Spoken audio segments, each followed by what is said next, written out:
Journal number 2, Social Characteristics of Autism Spectrum Disorder. In my experience in working with students with autism spectrum disorder and completing the affirm modules and reading all the materials that have been given in this course, I have learned to identify the social characteristics of autism spectrum disorder. Individuals with autism spectrum disorder are likely to have a unique pattern of behavior and level of severity, from low functioning to high functioning, but they will all share some of the characteristics that identify autism spectrum disorder. Students or individuals with autism spectrum disorder fail to respond to his or her name when being called, will resist cuddling and holding, and prefers to play alone. Some students will be nonverbal or will have limited speech or delayed speech.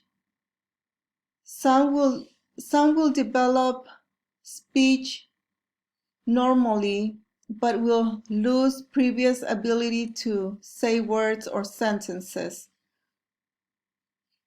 Doesn't appear to understand simple questions or directions.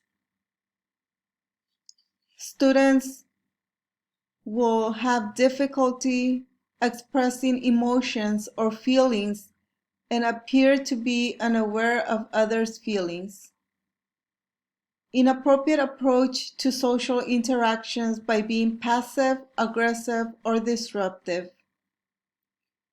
Will repeat words or phrases that they have heard before, but will not understand how to use them in a conversation. Will not be able to point at or bring objects to share interest. Other students will have poor eye contact and lack facial expressions. A very common characteristic of autism spectrum is the inability to start a conversation or keep one going. Students will only start a conversation to make a request or to label items. Another characteristic is that they speak with an abnormal tone or rhythm and may use a sing-song voice or robot-like speech.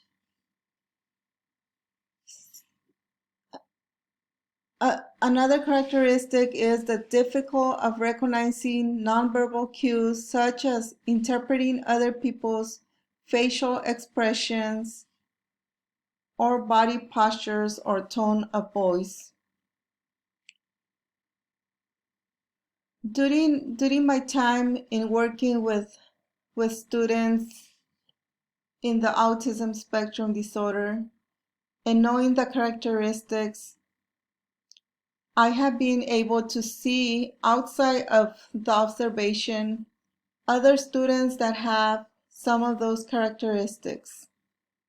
For example, when I take my students out to recess and there's students in general ed or special day classes, sometimes I see students that will prefer to play alone, so they will be on the far side of the playground and just walking back and forth or making movements with their hands. And that could be normal if you see it like one time, but after you see it like on a daily basis, that is like a red flag that student might have autism spectrum disorder. Or even when I go like to the doctor or